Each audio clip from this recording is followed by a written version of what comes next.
In this video, we are going to preview the upcoming game on Saturday night, UConn versus USC. This includes looking at where both teams are at and what is on the line for each of the teams in this matchup. We will look at the player matchups as well. Anyway, before we start, if you enjoy the content, then please give the video a like and subscribe to the channel. All right, let's get into this. So where are these teams at? First of all, UConn is almost completed their December gauntlet, which started with Louisville and then had Notre Dame at Notre Dame, Iowa State at home, and will finish with USC. Now, the negative during that stretch was obviously the loss to Notre Dame. If you want to take positives out of it, they could have gotten blown out and probably should have for the way they shot the ball, but they made a fight back and brought the game within 2 in the third quarter. If you are a UConn believer, then you would point out the wins over UNC, Louisville, Iowa State, and Ole Miss in late November and say we are on track.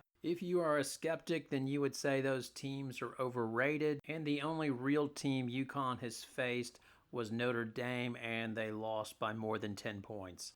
Funny enough, USC is battling the same PR issues as well. They started out the season with a narrow victory over Ole Miss by 2 points in Paris, which has been watered down a bit as Ole Miss has lost 2 more games, which includes going down to UConn by 13 points and losing to NC State. In addition, Notre Dame has already sustained 2 losses, going down unexpectedly to TCU and then Utah over Thanksgiving. They played Texas tough at home and got the win, and they also have the win over UConn at home by 11. But overall, I think you get the idea. Both of these teams have questions.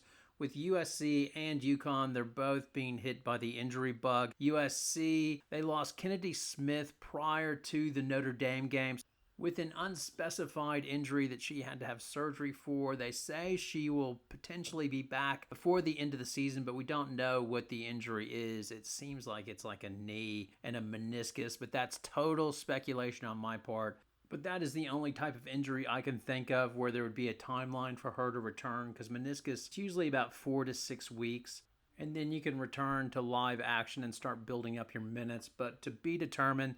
But that injury has had a big impact because by all reports, Kennedy Smith was playing really well on defense. It's pretty clear their plan was, let's go in with big guards and really be a physical defensive team. And then offense would run through Juju and Kiki Arieffin. But that injury has forced Lindsey Gottlieb to probably play Kayla Heckel and Samuels, the point guards, more than she had planned to. And of course, there is another injury brewing, which we do not know much about. That is Juju Watkins, who sprained her ankle at the end of the game at Elon when they were up by 50. Why was she in the game? That is the question being asked by many. For me, I don't care. If they wanted her in the game to get reps and get more comfortable with her shot, others say she's stat padding and trying to catch up to Caitlin Clark. Again, I really don't care. She could have turned her ankle in practice anyway. I'm hopeful she'll play. It was just a routine ankle turn. But this could be one of those right before the game they announce a scratch, to be determined. For UConn, obviously Azzi Fudd is out with a knee, to be determined. She could play unexpectedly. They say she's day-to-day. We just don't know. Deschamps remains out with her concussion. We don't know when she might return this year. Aubrey Griffin remains out with her knee injury. They expect her to return sometime in January. And the last one, Yana Patterson, is gone for the season with a shoulder injury. It's unfortunate for her as she lost last year due to her knee, and it's just not looking good for her career, unfortunately. Now let's take a look at the matchups. These teams have changed since last year. USC through the portal and graduation, so they're either young or old. So at center, they have Rhea Marshall, who returns, so she's a big with a limited offensive game. Then obviously Kiki Arieffin transferred in from Stanford. Talia Van Olhoffen is the guard that transferred in from Oregon State. Then Kayla Heckel, because Kennedy Smith has been out with her injury, Kayla Heckel has moved into the starting point guard spot, but she shares time a lot with their other point guard, Samuels. And then, of course, Juju Watkins is the returning sophomore and was the freshman player of the year last year. I think most would remember the end of USC's season with Juju Watkins going off in tears And then you would think, hey, she's going to go back and work on her game, and she's done that. The big thing she's done is she's trying to go left more often, and that seems to pay off because if you look at her current shot chart, she is going left definitely more in comparison to last year. It's early on, but she was actually forced to work on her left hand as she got minor wrist surgery last season on her right arm and during the off season, and it appears that work has paid off. Early on in the season, Juju was cold from the three-point line. That appears to have rectified itself. Now, the question is she just getting her numbers off of bad teams, and is she really out of her slump or not? Overall, if Juju Watkins is playing, she's going to get her points and she's going to score. She's just a natural scorer. Usually mid-range game is where she can really tear people up as she's able to work her way to the elbow and shoot over them. And obviously, she just destroys teams in the transition game. I think it's fair to say that it's been a bit of a transition year for Juju, as last year she had seniors or graduate seniors playing around her, and she was just allowed to have a high usage rate, and it was all about fitting in with Juju. So last year her usage rate was 42%. This year her usage rate has gone down to 32%, and it's trying to figure out the way how to share the ball with Kiki Arieffin and get others involved.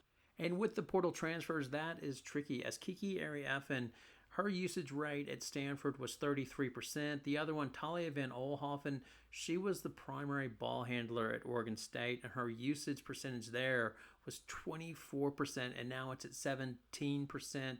And much like Kiki Arieffin, who's gone from 33% at Stanford and now down to 26%, it's trying to figure out how to play together, and that's just a process. Both of these teams, UConn and USC, primarily play man-to-man defense.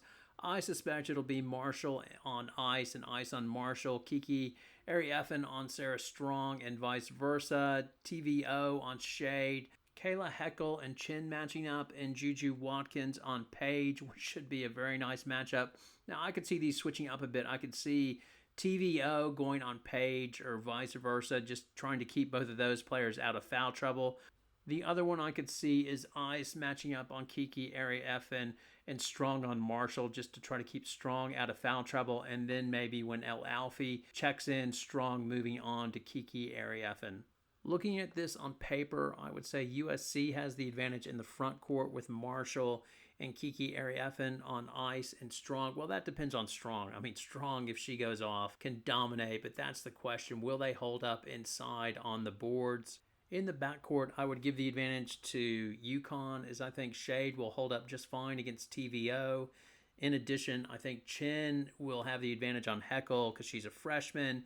And Juju, Watkins, and Paige, Beckers, I think they're basically a wash. Whoever gets hot in that game could tear it up, but going into the game, I think they're pretty much equal players, and I think it'll be fun to watch to see who actually wins the matchup and wins the game. I think this matchup is more important to UConn to win. I mean, obviously USC wants to win it as well, but for UConn, after this game, they just don't have much on the schedule until February when they match up against Tennessee and then South Carolina.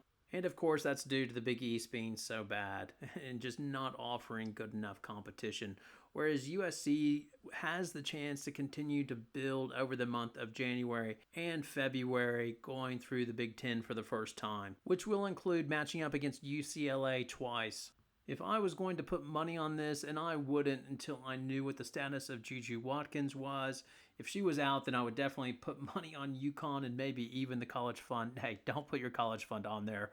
But yes, I would say UConn would be highly favored, obviously, if Watkins is not playing. Even if Juju Watkins is playing, I expect UConn to get the victory in this game, as I think UConn will make Juju Watkins work hard for her points and make her inefficient, and I think their forwards will hold up well enough against Marshall and Kiki Arieffin. Now it is over to you. Who do you think will win and why? Thanks so much for watching, and have a great night.